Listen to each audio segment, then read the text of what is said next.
നമസ്കാരം. അങ്കമാലി ഡയറിയുടെ ഏറ്റവും പുതിയ വീഡിയോയിലേക്ക് ഏവർക്കും വളരെ സ്നേഹത്തോടെ സ്വാഗതം. അപ്പോൾ കടന്നു വരുന്നതിന് മുമ്പ് ഒരു കാര്യം ചെയ്യണം. നമ്മുടെ ചാനൽ നിങ്ങൾ ഇതുവരെ സബ്സ്ക്രൈബ് ചെയ്യാതെയാണ് കാണുന്നെങ്കിൽ ദയവ് ചെയ്ത് ചാനൽ ഒന്ന് സബ്സ്ക്രൈബ് ചെയ്യണമെന്ന കാര്യം പ്രത്യേകം ഓർമ്മിപ്പിക്കുകയാണ്. കൂടാതെ നോട്ടിഫിക്കേഷനായി താഴെ കാണുന്ന ബെൽ ബട്ടൺ കൂടി അമർത്തണമെന്ന് പ്രത്യേകം താല്പര്യപ്പെടുകയാണ്. അപ്പോൾ നമ്മുടെ മലയാളി ഫ്രം ഇന്ത്യ എന്ന സിനിമയുടെ ട്രെയിലർ നിങ്ങളുമായിട്ടൊന്ന് ടീസർ എന്ന് പറയാൻ പറ്റുമെന്ന് അറിയില്ല, ട്രെയിലറിനാണ് കരുതുന്നു. ട്രെയിലർ അപ്പോൾ ഏതായാലും ട്രെയിലർ നിങ്ങൾക്ക് ഇഷ്ടപ്പെട്ടു എന്ന് കരുതുന്നു. ട്രെയിലർ പലരും കണ്ടു കഴിഞ്ഞിട്ടായിരിക്കും വലിയ രീതിയിൽ തന്നെ അത് വൈറലായി മാറിക്കഴിഞ്ഞിരിക്കുകയാണ്. മലയാളി ഫ്രം ഇന്ത്യ എന്നുള്ള ആ ചിത്രത്തിന്റെ ആ ഒരു ട്രെയിലർ ടീസർ നമ്മൾ കണ്ടുകൊണ്ട് ഇതിനെ വിലയിരുത്താൻ പോവുകയാണ്. വെറും തമാശയല്ല മലയാളി ഫ്രം ഇന്ത്യ എന്ന സിനിമ പറഞ്ഞു വെക്കുന്നത് എന്നാണ് ഞാൻ നിങ്ങളോട് പറയുന്നത്. കാരണം അതിലെ ഓരോ രംഗങ്ങളും നമ്മളെ അത്തരത്തിലാണ് കൊണ്ടുപോകുന്നത്. നമുക്ക് ആ വീഡിയോയിലേക്ക് ഒന്ന് കടക്കാം.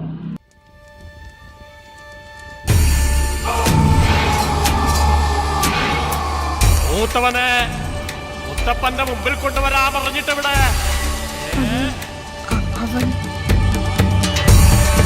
അവന്റെ പോക്ക് ശരിയല്ലെന്ന് അന്നേ മുത്തപ്പൻ പറഞ്ഞതല്ലേ വൈദങ്ങളെ.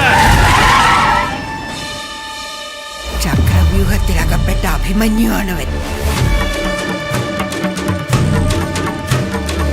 പുറത്തു കടക്കാൻ അവൻ അറിയില്ല.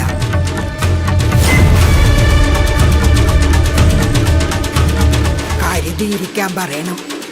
കാരണം അപകടം അവന്റെ തൊട്ടു പിന്നിൽ തന്നെ ഉണ്ട്. Violent clashes had erupted in the village in Kerala, which has forced the administration to impose Section 144 in the district. കുരുത്തം കേട്ടവനാ, ഇടി തരില്ല അവൻ. വലിയ പ്രശ്നങ്ങൾ അവനെ കാത്തിരിക്കുന്നു.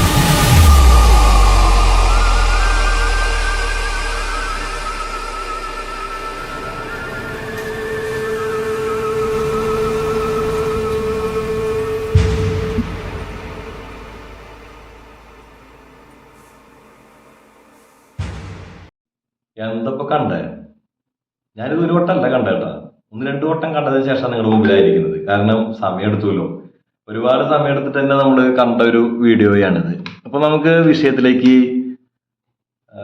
ഒരുപാട് സമയം എടുത്തിട്ട് കണ്ട ഒരു വീഡിയോ ആണിത്. അപ്പൊ നമുക്ക് വിഷയത്തിലേക്ക് കടക്കാം. അപ്പൊ എന്തായാലും ഒരു കാര്യം ഉറപ്പാണ്, ഈ സിനിമ തിയേറ്ററിലേക്ക് നാളെ എത്തുകയാണ്. ഒരുപക്ഷെ വീഡിയോ കാണുമ്പോൾ തിയേറ്ററിൽ റിലീസിങ്ങിന്റെ ദിവസമായിരിക്കും നിങ്ങളിത് കാണുക. എന്നാലും ഒരു കാര്യം ഉറപ്പിക്കാം, മലയാളത്തില് വരുന്ന ഓരോ സിനിമകളും ഒന്നിനൊന്ന് വ്യത്യസ്തമാണെന്ന് വീണ്ടും തെളിയിക്കുകയാണ് സിനിമ. ഞാൻ ആദ്യത്തെ കുറച്ച് പാട്ടും അതുപോലെ അപ്ഡേറ്റ്സ്ഡ് ആയിട്ടുള്ള അവരുടെ ഓരോ വാർത്തകളും അവരുടെ ഓരോ ന്യൂസുകളും ഒക്കെ വരുമ്പോൾ ഞാൻ കരുതിയത് കേവലം ഒരു എന്റർടൈനർ, കളർഫുൾ ആയിട്ടുള്ള എന്റർടൈനർ എന്നാണ് ഞാൻ പ്രതീക്ഷിച്ചിരുന്നത്. പക്ഷെ എന്തൊക്കെയോ ഉണ്ട് ആ സിനിമയിൽ പറയാൻ. കാരണം നമുക്കറിയാം, ജനഗണമന എന്ന സിനിമയിലൂടെ നമ്മുടെ ഡിജോ ജോസ് ആന്റണി അദ്ദേഹം ഒരു മികച്ചൊരു സംവിധായകനാണ് നമ്മുടെ മുമ്പിൽ തെളിയിച്ചതാണ്. കഥ പറയുന്നതിന്റെ രീതിയാണെങ്കിലും അദ്ദേഹത്തിൽ നിന്ന് വരുന്ന ഓരോ ഡയലോഗുകളും അദ്ദേഹം അവതരിപ്പിക്കുന്ന ആ ഒരു ശൈലിയും ഒക്കെ നമുക്ക് നോക്കുമ്പോൾ അതൊരു വലിയ രീതിയിലുള്ള ഒരു പ്രൊജക്റ്റ് ആവാനാണ് സാധ്യത. മലയാളി ഫ്രം ഇന്ത്യ എന്ന് പറയുന്നത് അത്യാവശ്യം ഇന്ത്യ മുഴുവൻ സംസാരിക്കേണ്ട ഒരു ടോപ്പിക് തന്നെയായിരിക്കും ഈ സിനിമ പറയുന്നത് എന്നാണ് എനിക്ക് തോന്നുന്നത്. എന്തൊക്കെയോ കുറച്ച് വയലൻസ് ആയിട്ട് ബന്ധപ്പെട്ട കുറെ കാര്യങ്ങൾ ഈ സിനിമയിൽ നടക്കുന്നുണ്ട്. അതെന്താണ് ഏതാണെന്നൊക്കെ നമുക്ക് അറിയാൻ പോകുന്നേ ഉള്ളൂ. ഒരു കാര്യം ഉറപ്പിക്കാം, നമുക്ക് തിയേറ്ററിൽ അത്യാവശ്യം എൻഗേജിങ് ആയിട്ടുള്ള ഒരുപാട് മുഹൂർത്തങ്ങൾ നൽകുന്ന ഒരു സിനിമ തന്നെയായിരിക്കും ഈ സിനിമ. ഒരു കാര്യം പൂർണ്ണമായിട്ട് ഉറപ്പിക്കാം, അതിലെ മ്യൂസിക്കും ബാക്ക്ഗ്രൗണ്ട് മ്യൂസിക്കും ഒക്കെ ആ സിനിമയെ ലിഫ്റ്റപ്പ് ചെയ്യുന്ന കാര്യത്തിൽ സംശയമൊന്നും വേണ്ട. മാത്രമല്ല, നിവിൻ പോളിൽ നിന്ന് ഇതുവരെ കാണാത്ത വ്യത്യസ്തമായ ഒരു പെർഫോമൻസ് സിനിമയിൽ പ്രതീക്ഷിക്കുന്നുണ്ട്. അദ്ദേഹത്തിന്റെ ഗെറ്റപ്പ് തന്നെ നമുക്കൊന്ന് കണ്ടിരിക്കാൻ തോന്നുന്ന രീതിയിലാണ് അദ്ദേഹത്തെ അവതരിപ്പിച്ചിരിക്കുന്നത്. ഗോപി എന്ന് പറഞ്ഞ ഒരു മുത്തപ്പന്റെ നാട്ടില്, അതായത് നമുക്കറിയാം കണ്ണൂര്, തലശ്ശേരി ആ പരിസരത്താണ് കൂടുതൽ ഇത്തരത്തിലുള്ള വിശ്വാസങ്ങൾ. മുത്തപ്പൻ എന്നുള്ള ദൈവത്തിലുള്ള വിശ്വാസം മുത്തപ്പന്റെ മുമ്പിലേക്ക് കൊണ്ടുവരാനായിട്ട് അമ്മയോടും അവരുടെ അദ്ദേഹത്തിന്റെ സഹോദരിയോടും പറയുന്ന ഒരു രംഗത്തോടു കൂടിയാണ് ഇതിന്റെ ടീസറിന്റെ ആദ്യ ഭാഗം നമ്മൾ കാണുന്നത്. എന്തായാലും ആ ഒരു ഇത് കാണുമ്പോൾ മനസ്സിലാക്കാൻ സാധിക്കുന്നത്, ഈ കഥാപാത്രം അത്യാവശ്യം ഫാമിലിയിൽ പ്രശ്നക്കാരനാണ്. മാത്രമല്ല നാട്ടിലും അത്യാവശ്യം തല്ലുകൂടുതലൊക്കെ ആയിട്ട് നടക്കുന്ന ഒരു യുവാവാണ്. അദ്ദേഹത്തിന്റെ ഒരു ബാക്ക് സ്റ്റോറിയും അതുപോലെ തന്നെ അദ്ദേഹത്തിന്റെ വരാനിരിക്കുന്ന ഒരു സ്റ്റോറിയും, ഭൂതവും ഭാവിയും വർത്തമാനവും ഉള്ള ഒരു കഥാപാത്രം, അതായിരിക്കണം ഈ ഗോപി എന്ന കഥാപാത്രം. നമുക്കറിഞ്ഞുകൂടാ, നമ്മുടെ സമകാലീന ജീവിതവുമായിട്ട് ബന്ധപ്പെട്ട് അല്ലെങ്കിൽ സമകാലീന ഭാരതീയ കാഴ്ചപ്പാടുകളും രാഷ്ട്രീയവും ഒക്കെ എടുത്ത് പറയുന്ന ഒരു സിനിമ തന്നെയായിരിക്കും എന്നാണ് അതിന്റെ ഒരു പാട്ട് കേട്ടപ്പോൾ എനിക്ക് തോന്നുന്നത്. നമ്മുടെ മലയാളി ഇന്നത്തരത്തിലുള്ള ആളാണ്, മലയാളി ഫ്രം ഇന്ത്യ എന്നുള്ള പാട്ട് നമ്മൾ കേട്ടതാണ്. അപ്പൊ ആ പാട്ടിൽ പല വരികളിൽ പറയുന്ന ചില വാക്കുകൾ, അയ്യപ്പന്റെ നാടാണ്, മറ്റു നാടാണ്, മറിച്ച നാടാണ്, മറ്റേ ഓരോ വലിയ വലിയ ഇതിഹാസ താരങ്ങളെ, പ്രത്യേകിച്ച് അയ്യങ്കാളിനെ കുറിച്ച് പറയുന്നു, അതുപോലെ തന്നെ നമുക്കറിയാവുന്ന പോലെ തന്നെ ചാവറച്ചനെ കുറിച്ച് പറയുന്നു. അങ്ങനെ ഒരുപാട് കഥാപാത്രങ്ങൾ ഇതിലേക്ക് ആവാഹിച്ചു വെക്കുന്നുണ്ടെങ്കിൽ അത് ഡിജോ ജോസ് ആന്റണി എന്ന് പറഞ്ഞ പുതുമുഖ, അതായത് ഓരോ സിനിമയും പുതിയ രീതിയിൽ അവതരിപ്പിക്കുന്ന എന്നർത്ഥത്തിലാണ് ഉദ്ദേശിച്ചത്.